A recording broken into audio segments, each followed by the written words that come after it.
আপনারা যারা হচ্ছে মাংসের জন্য কয়েল পাখি ছাড়ছেন, তো আমার কাছে এখন মাংসের জন্য কয়েল পাখি হয়ে গেছে। এগুলার ওয়েট হবে একটার 120 গ্রাম থেকে 150 গ্রাম করে। এগুলো হচ্ছে জাপানি কোয়েল। এগুলো এখন হচ্ছে খাওয়ার জন্য উপযুক্ত হয়ে গেছে। এগুলোর বয়স হচ্ছে 30 দিন প্লাস হয়ে গেছে এই পাখিগুলা। এখন যাদের লাগবে অবশ্যই নিতে পারেন। এগুলার ওয়েট আছে, কতটুকু ওয়েটটা দেখায় আপনাদের আমরা শোনা। একটার ওয়েট আছে,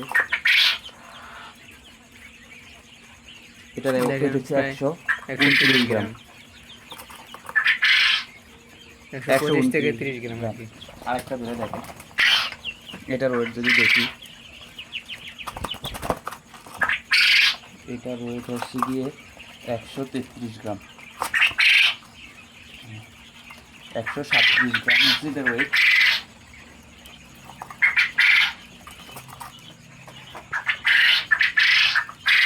এটা 124 গ্রামের মতন ওয়েট আছে। এগুলো হচ্ছে গিয়ে মাংসের জন্য পাখিগুলো করছি আর কি।